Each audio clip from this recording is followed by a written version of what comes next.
Hello friends, welcome to one style cooking.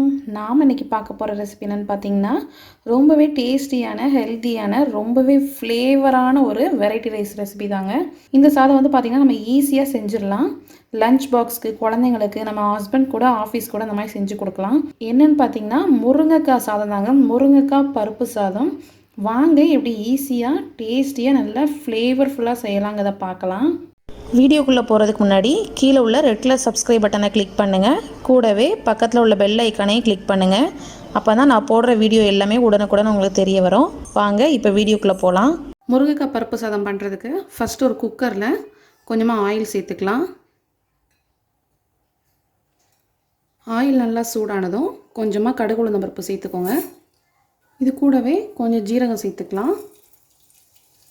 கடுகு பொரிஞ்சதும் கொஞ்சம் கருவேப்பிலை சேர்த்துக்கலாம். கூடவே வெங்காயம் சேர்த்துக்கோங்க. சின்ன வெங்காயம் இருந்தாலும் சின்ன வெங்காயம் சேர்த்துக்கலாம். நான் வந்து இன்றைக்கி பெரிய வெங்காயத்தை கட் பண்ணி சேர்த்துக்கிறேன். கூடவே 3 பல் பூண்டையும் சேர்த்துக்கோங்க. இது சேர்த்து நல்லா மிக்ஸ் பண்ணிக்கலாம். இப்போ இந்த வெங்காயம் லைட்டாக வதங்கட்டும். இது கூடவே கொஞ்சம் பெருங்காயத்தூள் சேர்த்துக்கோங்க. பருப்பு சேர்க்குறதுனால பெருங்காயத்தூள் வந்து கொஞ்சம் எக்ஸ்ட்ராவாக சேர்த்துக்கோங்க. காரத்துக்கு 2 சின்ன பச்சை மிளகா. வெங்காயம் இந்த மாதிரி லைட்டாக வதங்கினதுமே நம்ம தக்காளி சேர்த்துடலாம்.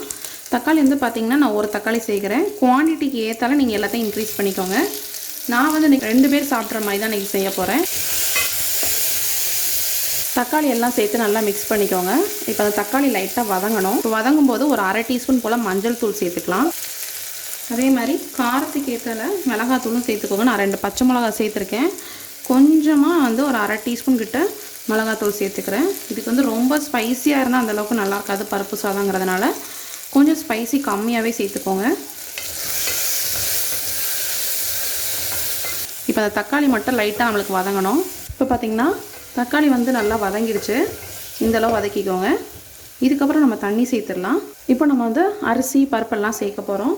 நான் வந்து பார்த்திங்கன்னா 1 கப் அரிசி, 1/2 கப் வந்து பாசிப்பருப்பு எடுத்திருக்கேன். நீங்கள் இதுக்கு பதிலாக துவரம் பருப்பு கூட எடுத்துக்கலாம். இப்போ இதை ரெண்டையும் நல்லா வாஷ் பண்ணி ஒரு 1/2 அன் ஹவர் ஊற வச்சு எடுத்து வச்சுருக்கேன். இப்போ அதை டேரெக்டாக சேர்த்துக்கலாம். இந்த சாதம் வந்து பார்த்திங்கன்னா ரொம்பவே சிம்பிளாக ஈஸியாக செஞ்சு முடிச்சிடலாங்க குக்கரில் செய்கிறதுனால. இதே நீங்கள் பாத்திரத்தில் கூட செய்யலாம்.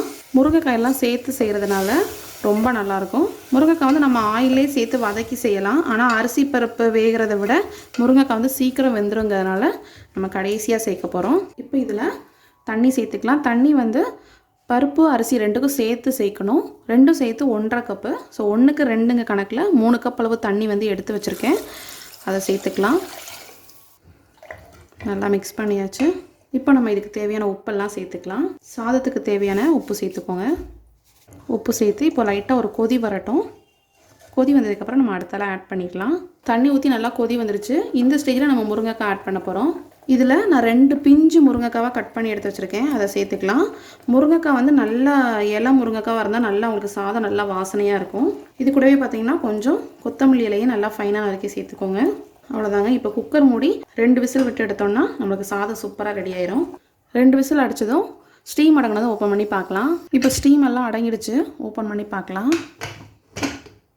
சாதத்தை வந்து மிக்ஸ் பண்ணுறதுக்கு முன்னே இதில் கொஞ்சமாக நெய் சேர்த்துக்கோங்க. நெய் சேர்த்து சாப்பிட்றப்ப பருப்பு சாதம் ரொம்ப டேஸ்ட்டாக இருக்கும். இப்போ ஒரு கரண்டி வச்சு மெதுவாக கிளறி விடுங்க. நீங்கள் எந்த சாதம் யூஸ் பண்ணுறீங்களோ அதுக்கு ஏற்றால குக்கரில் விசில் வச்சுக்கோங்க. நான் வந்து 2 விசில் தான் வச்சுருக்கேன். பார்த்திங்கன்னா முருங்கைக்காய் வந்து நம்ம கடைசியில் தான் சேர்க்கணும். அப்போ தான் உங்களுக்கு முருங்கைக்காய் வந்து பார்த்திங்கன்னா நல்லா உடையாமல் சூப்பராக வந்துருக்கு பாருங்கள்.